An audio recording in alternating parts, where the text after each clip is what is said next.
Hey guys, welcome back to my channel, and I also want to welcome all my new members. Thank you for supporting my channel.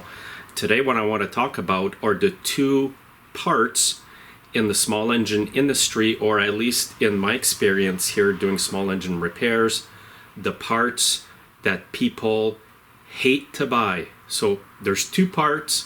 Try to give it a good guess here, guys. I'll show you that in a minute what they are, but these two parts I always have to explain to the customer why this part or that part needs to be replaced.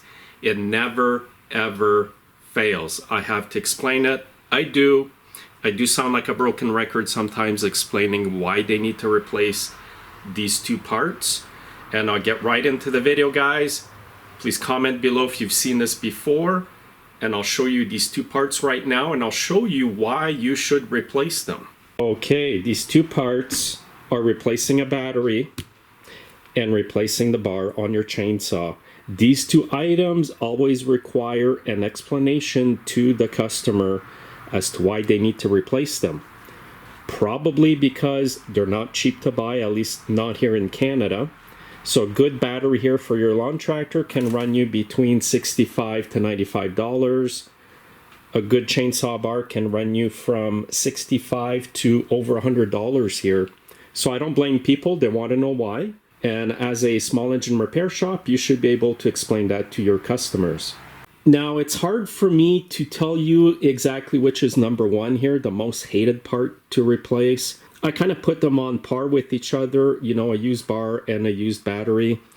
However, I'll start with the bars, and I want to show you why you need to replace your bar, but first I want to show you what a good bar looks like. So first of all, a good bar will be nice and straight, just like when you buy lumber, it'll be straight.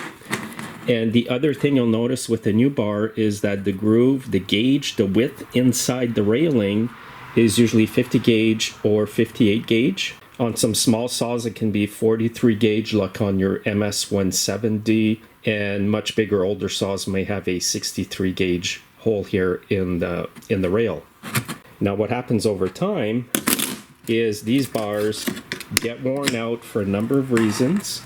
Look at this bar here. The gap or the width here inside the railings is about 3 times what it should be. So that's extremely dangerous. Your chain can come off. And I've got another bar here where it's so worn out that there's a groove on the bar itself. It's kind of like concave on the inside.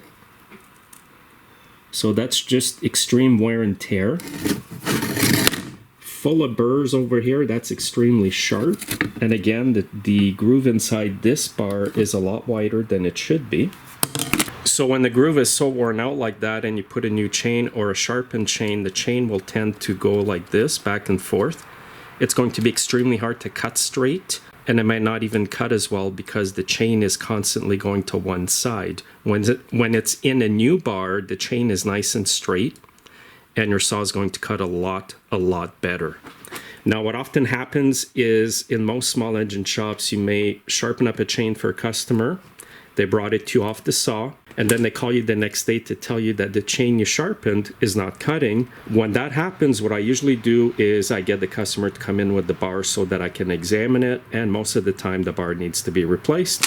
And of course, I have to explain to them what I'm telling you here today as to why they should replace it. Remember, guys, a chain spins over 100 miles an hour around your bar. It's extremely dangerous. You don't want to be using an unsafe bar, just like you wouldn't use cracked tires on your vehicle.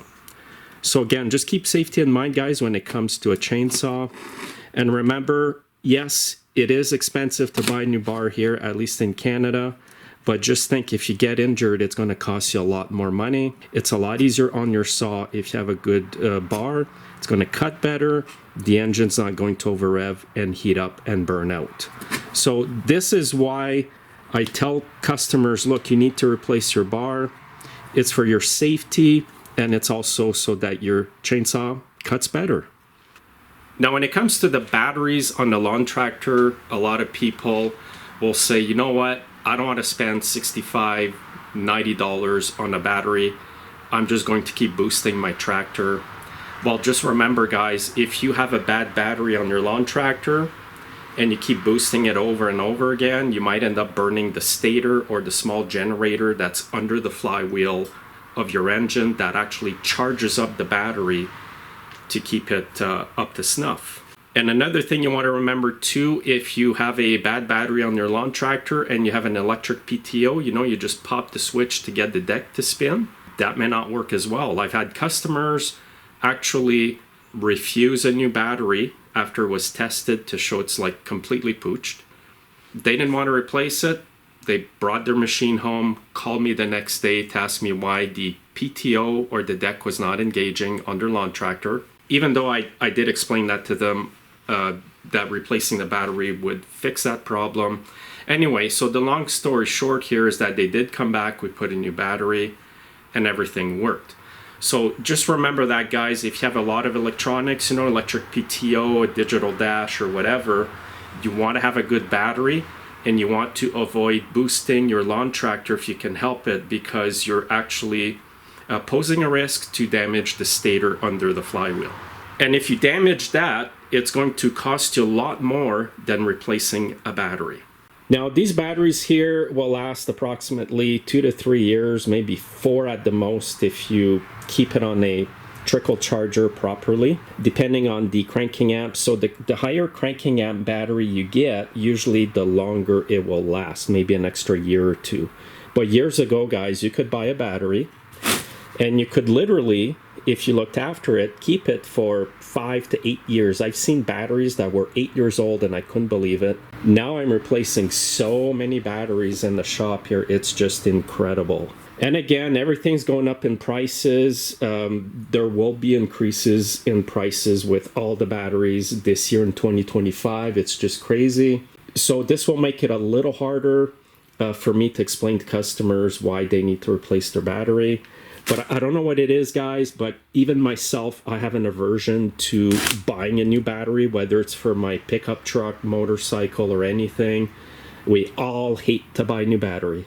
Now, you can buy these cheap battery testers, and they actually work pretty well, guys. You can get these on Amazon for like 50 bucks. And what you do here is you hook up your positive to the positive, negative to negative, and then put a load test on it. This one's completely pooched. The needle doesn't even go in the green, but if the battery's any good, it'll be in the green here, and when you put your load on, it's going to stay in the green. If you don't have this tester, you can take it to an auto parts store. I think in the US, AutoZone might test it for free.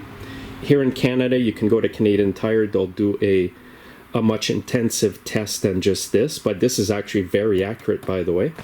Charge your battery first, then do the load test, or take it to be tested to a shop.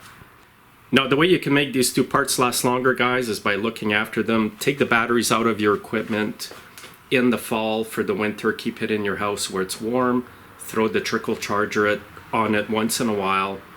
With the chainsaw bars, what you can do is make sure you use winter oil in the winter, summer oil in the summer, and avoid hitting rocks or sand or hitting the dirt with the tip of your bar. Clean your bar regularly. Clean the groove right in the center here. You can use a slotted screwdriver, just clean it, or air blow it. So the more dirt that accumulates inside the railing here, the sooner the bar can wear out, and then everything does not work as well, it won't cut as well, etc. So that's what you can do. When you do a big job with your chainsaw, just take the clutch cover off, air blow, clean the bar. Make sure the oiler hole right here, this little hole here, is always unplugged, because sometimes they get plugged, and what happens is the bar oil cannot get to the bar and chain, and that will wear out your bar very quickly. So if you do the maintenance on your chainsaw bar, it's going to last twice as long, and same with the battery. Like I said, I've got an aversion to buying a battery. I think more than buying a chainsaw bar, and some people it's the other way. But those are the two parts, guys, in my entire career doing these repairs, that it always keeps coming up, and I always have to explain it. So if you run a small engine shop, I'd like to hear which parts it is that you have to constantly convince the customer that they need to replace those parts. Thanks for watching, guys. Please comment below, and you'll see me in my next video. Have a great day.